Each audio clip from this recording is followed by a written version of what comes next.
2NURFM News for our sponsor, Guardia Jewellery, Toronto Town Square and the Esplanade, Warners Bay. It's 1 o'clock. Good afternoon. I'm Jacinta Lee with 2NURFM Hunter News. Premier Mike Baird is being accused of going back on a pre-election promise to meet with Upper Hunter residents over land use conflict in the area. The Bulga-Milbradale Progress Association says the Premier turned down an invitation to meet with residents affected by the proposed expansion of Rio Tinto's Mount Thorley Warkworth mine. Association Vice President John Cray says Mike Baird referred their request to Planning Minister Rob Stokes. In other words, clear off. I'm too busy to handle you people now. We have since heard, though, that there has been a journalist in touch with his department and he maintains he is going to come up. So we're not sure who to believe here. At the moment, we have a letter saying he's not going to meet us. Others have assessed that he will come up in a couple of weeks' time. So we don't know, to be honest. Hunter residents are warned to take care today after the Bureau of Meteorology issued a severe weather warning for the next 2 days. At this point, there is a 70% chance of flooding in the Patterson and Williams rivers and in the Lake Macquarie and the Hunter Valley area.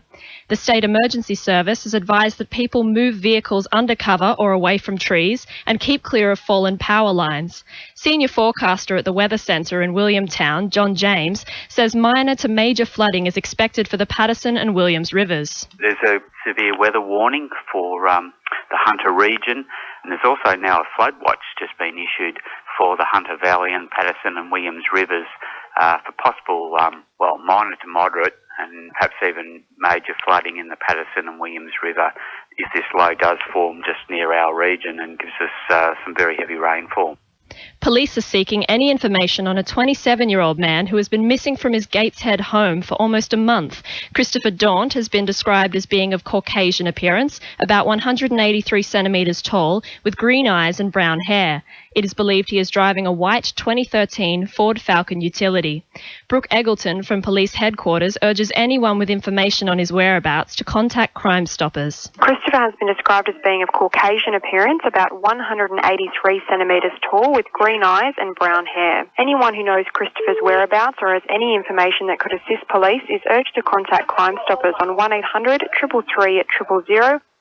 Rio Tinto is looking to make Hunter Valley coal mines more productive following their annual general meeting in London this month. Chief Executive Sam Walsh stated the company is displeased with the return on its assets and has plans for efficiency improvements in the Hunter area.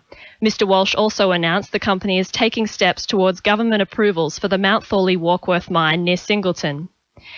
The latest ComSec State of the States report could be bad news for the Hunter, with New South Wales ranking 5th in economic growth and 4th in completed construction work. The report shows Hunter unemployment rates stand at 12.4%, with an estimated 32,000 people unable to find work across the region.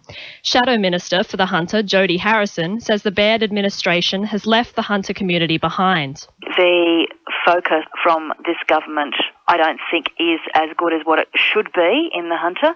I think it is reflected in the fact that there is no Hunter ministry in this government, and one of the major employers in this area is manufacturing, and sadly this government has walked away from manufacturing contracts in this area. An Upper Hunter residents group are voicing their concerns over a planned wind farm near Scone. The residents group, Upper Hunter Landscape Guardians, has used its submission into a Senate inquiry into wind turbines to raise concerns about medical officials who give guidance to government consent authorities. The proposed Big Kyoto Energy Park would include 34 wind turbines, along with a solar plant and associated substations.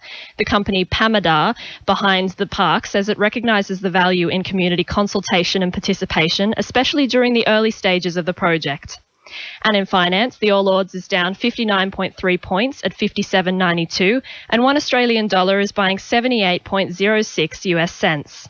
Sport for our sponsor, NewcastleCheapestCars.com.au. Redhead Surf Lifesaving Champion Stuart McLaughlin has ended his career on a high, taking out a 4th Australian board race title.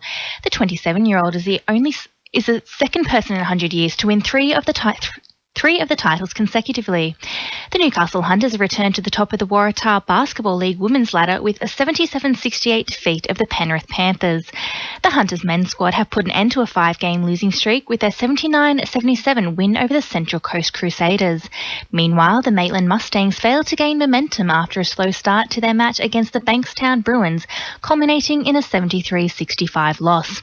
And it was a close game in the Newcastle Open Netball Championship, but Forsyth defeated Bilby Dan 32-31. That's sport. I'm Annabelle Regan. 2 New RFM News Time is 1:05.